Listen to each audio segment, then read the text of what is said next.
بسم اللہ الرحمن الرحیم۔ السلام علیکم ورحمۃ اللہ وبرکاتہ۔ اس وقت ہم آپ کی خدمت میں حضرت ابو الفیض قبلہ صاحبزادہ پیر ابو الفیض قاری غلام محمد خان قادری مجدی رحمۃ اللہ علیہ آپ کا لکھا ہوا ایک مضمون عالمی مسلم ملوک و سلاطین کی بہترین رہنمائی کے عنوان سے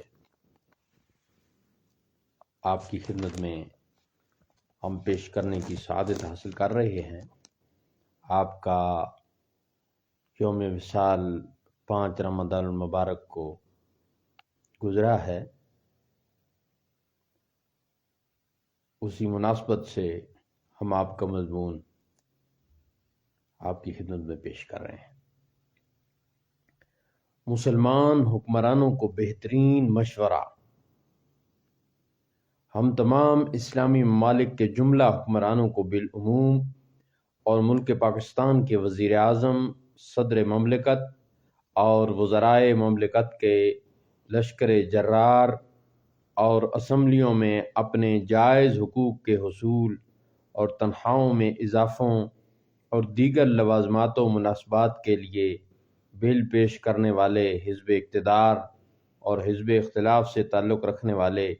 ان تمام قابل قدر ارکان کو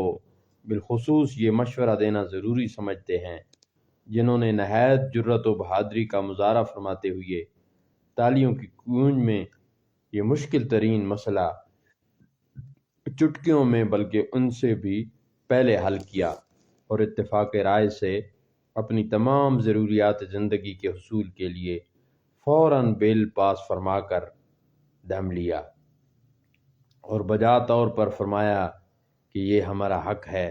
جسے حاصل کرنے سے ہمیں کوئی نہیں روک سکتا۔ کہ آپ لوگوں نے تو اپنا حق وصول فرما لیا، لیکن غریب عوام کا کیا بنے گا جو مدت سے بین کا شکار ہیں۔ اگر کسی محکمے میں ملازمت کے لیے ایک اسامی برآمد ہوتی ہے تو سینکڑوں نہیں ہزاروں امیدواروں کے اس امید پر کہ شاید قسمت یاوری کرے اور برائے نام ہی صحیح کوئی ملازمت مل جائے، کئی گھنٹے نہیں بلکہ دن ضائع ہو جاتے ہیں، اور تعیناتی صرف اس خوش قسمت کی ہوتی ہے جس کو چائے پانی پیش کرنے کے لیے جیب اجازت دیتی ہے، یا جس کے بازو مضبوط ترین سفارش سے خوب قوی ہوتے ہیں۔ غریب بے سہارا مارے پھرتے ہیں، کوئی پرسان حال نہیں۔ پھر جنگلوں میں بسیرا کرنے والے کاشتکار وغیرہ جو شہری سہولتوں، بجلی، پانی، سوئی گیس، ٹیلی فون وغیرہ سے تو پہلے ہی محروم ہیں، اور مزید برآں ان پر ہر آنے والی حکومت نے کرم یہ فرمایا ہے کہ تنخواہ داروں کی تنخواہوں میں معمولی اضافے کے ساتھ مہنگائی پر کسی قسم کا کنٹرول نہ کر کے ہر چیز کی قیمتوں کو آسمان تک پہنچا کر ان غریبوں کی زندگیوں کو دو بھر کر دیا ہے۔ ان مظلوموں میں یتیم بچے بھی ہیں، بے سہارا بیوگان بھی، اور بالکل بے وسیلہ بے روزگار بھی۔ ویسے ہماری موجودہ حکومت اپنے پیش روؤں کی نسبت زیادہ فیاض ثابت ہوئی ہے، کیونکہ گو ملک کے عوام، مزدور، متوسط طبقہ اور ادنیٰ درجہ کے ملازمین مہنگائی کی تباہ کن چکی میں پس رہے ہیں، لیکن اس کے باوجود ہمارے وطن عزیز کے صدر، وزیر اعظم اور وزرائے مملکت ہمارے کرکٹ کے کھلاڑیوں کو ہزاروں نہیں لاکھوں کے انعامات سے نواز رہے ہیں۔ گو ہماری سمجھ سے یہ مہمہ بالاتر ہے کہ اس موقع پر جب کہ عرصہ دراز سے اپنے ملک پاکستان کے جزو لا ینفک مقبوضہ کشمیر میں بے قصور اور بے گناہ مسلمانوں کے خون کی ندیاں بہہ رہی ہیں، اور انسانیت سوز مظالم کے پہاڑ جو مسلمان ماؤں اور بہنوں پر ڈھائے جا رہے ہیں، مظلوم کشمیری مسلمانوں کے سامنے ان کی عزتوں کو بری طرح لوٹا جا رہا ہے۔ ایسے وقت میں ملک کے نوجوانوں کا کرکٹ کھیلنا اور حکمرانوں کا انہیں لاکھوں کے انعامات سے نوازنا اور خوشیاں منانا از روئے شریعت تو درکنار، کیا از روئے انسانیت ہی جائز ہو سکتا ہے؟ ہمارے ناقص خیال کے مطابق تو یہ وقت ایسے کاموں اور انعاموں کا نہیں بلکہ مظلوم مسلمان بھائیوں کی مدد کا ہے۔ لہٰذا ہمارا مخلصانہ اور ہر لحاظ سے حق پر مبنی تمام مسلمان حکمرانوں اور بالخصوص اپنے ملک کے سیاہ و سفید کے مالکوں کو ان کی خیرخواہی کے پیش نظر مشورہ یہ ہے کہ عالم اسلام کے مظلوم ترین افراد کا ہم پر بحیثیت مسلمان ہونے کے یہ حق ہے کہ ہم ان کی امداد کو اپنا فریضہ سمجھیں، اور وہ مظلوم مسلمان خواہ کسی بھی ملک و قوم سے متعلق دنیا کے کسی بھی حصہ میں بے بسی کی زندگی گزار رہے ہوں، فلسطین سے ان کا تعلق ہو یا لیبیا سے، الجزائر کے رہنے والے ہوں یا بیت المقدس کے قرب و جوار میں بسنے والے، بوسنیا کے ہوں، شام کے ہوں، عراق کے ہوں، الغرض ان سب کی مشکلات کا ازالہ عام مسلمانوں پر بالعموم اور اسلامی ممالک کے سربراہوں پر بالخصوص فرض ہے۔ اور اب اپنے ملک کے پاسبانوں کو ہمارا خاص طور پر یہ مشورہ ہے کہ دور دراز بسنے والے مظلوم مسلمانوں سے بھی تھوڑی دیر کے لیے صرف نظر کو جائز سمجھ لیجئے، مگر اپنے بالکل زیر سایہ نہایت قریب پڑوس میں مقبوضہ کشمیر میں روز گاجر مولی کی طرح کاٹے جانے والے مظلوم مسلمانوں کو ظالموں کے پنجوں سے نجات دلانے کا فوری حل آپ لوگوں کی ایسی ذمہ داری ہے جس میں تھوڑی سی کوتاہی برتنے کی وجہ سے تم کو اللہ تعالیٰ، اس کے حبیب کریم صلی اللہ علیہ وآلہ وسلم اور اپنی پوری قوم و رعیت کے سامنے جواب دہ ہونا پڑے گا۔ اپنے ملک کی بہادر اور غیور افواج کے جن قابل قدر نوجوانوں کو جس امریکہ سامراج کے بدزیب اذناب بنا کر اپنے برادر اسلامی ملک پر بارود برسانے کے لیے دھکیلنے کا ناعاقبت اندیشانہ اقدام ہماری حکومت نے کر کے ہمیشہ کے لیے امریکہ کا اتحادی ہونا اور مسلمانوں کا خون خوار ہونا پسند کیا ہے، وہ مقبوضہ کشمیر تو درکنار مسلمانوں کے کسی بھی جگہ بسنے والے مظلوم افراد کا خیر خواہ نہیں۔ اگر ہماری حکومت اس خوش فہمی میں مبتلا ہے کہ امریکہ اس کا خیر خواہ اور معاون ہے، تو پھر اپنے اس معاون کے ذریعے سے مظلوم کشمیری مسلمانوں کا اور سالہ سال سے روس جیسے جابر دشمن کے ساتھ انتہائی مجاہدانہ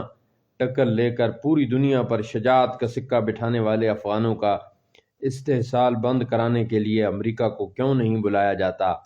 نیز اگر کویت کے باشندوں کی مدد امریکہ نے مظلوم ہونے کی بنا پر کی تھی اور صرف اسی بنا پر لاکھوں بے گناہ عراقی شہریوں، معصوم بچوں اور گھروں میں بیٹھی ہوئی بے گناہ مسلمان مستورات کے خون کی ندیاں بہائیں، اور بقول اس نے عراق کو سبق سکھایا اور کویت پر ناجائز غاصبانہ قبضے کا مزہ چکھایا، تو کیا وجہ ہے کہ بھارت جیسے غاصب، خونخوار، ظالم و جابر، بے قصور اور بے گناہ کشمیریوں پر عرصہ حیات تنگ کرنے والے بھیڑیے کی طرف میلی آنکھ دیکھنا بھی آج تک امریکہ نے گوارا نہ کیا؟ کئی سال پہلے لکھا ہوا مضمون آج بھی 100% جناب ٹھیک لگ رہا ہے، یعنی جو زمینی حقائق ہیں اس کے مطابق جناب بالکل۔ کیا کویت کے باشندے کا تحفظ زیادہ ضروری تھا یا وہ کشمیری مسلمانوں سے زیادہ قیمتی جانوں والے تھے کہ ان پر عراق کا قبضہ امریکی سامراج کو ناجائز نظر آیا اور نام نہاد سلامتی کونسل نے فوراً قراردادیں بھی منظور کر لیں اور حملہ کے لیے دنیا کے ہر حصے میں بسنے والوں کو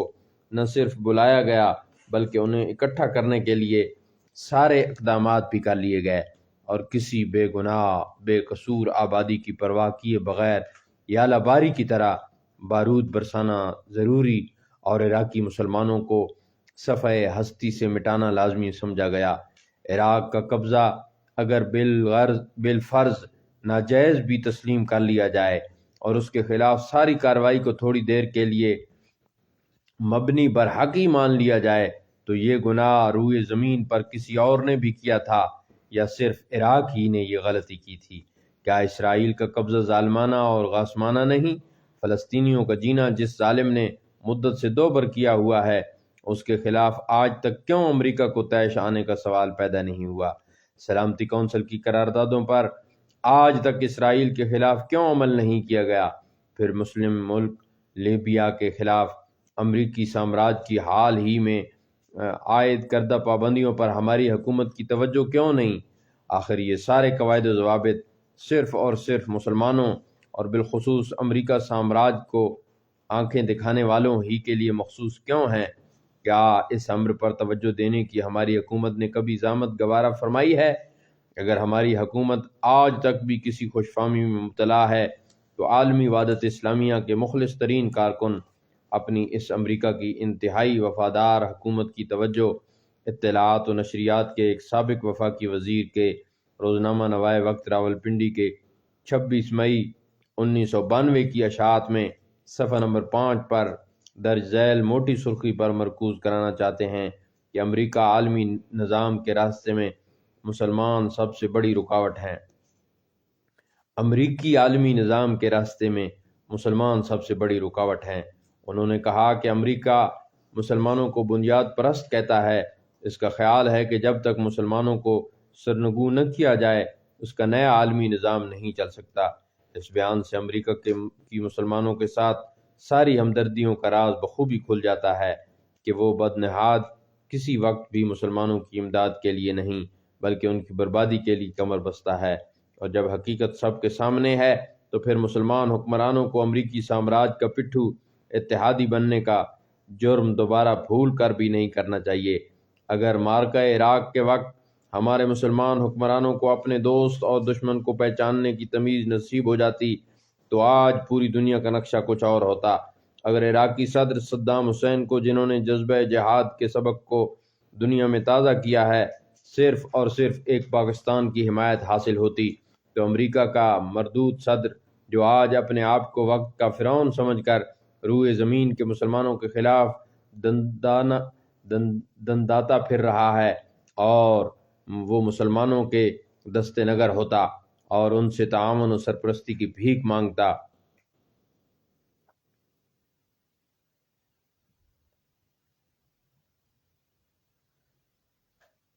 لیکن صد افسوس کہ مسلمانوں نے وہ سنہری موقع اپنے ہاتھ سے گنوا دیا اور آج پوری دنیا میں خستہ حال دکھائی دے رہے ہیں، اور اسی لیے ہمیں اپنی حکومت کو افسوس کے ساتھ یہ کہنا پڑ رہا ہے کہ آج وقت کو غنیمت جان کر اپنی صفوں میں اتحاد کی فضا پیدا کرو، مقبوضہ کشمیر، فلسطین وغیرہ کو میدان جہاد بناؤ، اور اللہ تعالیٰ اور اس کے حبیب اعلیٰ صلی اللہ تعالیٰ علیہ وآلہ وسلم کی نظر رحمت و رافت کے نظارے دیکھو۔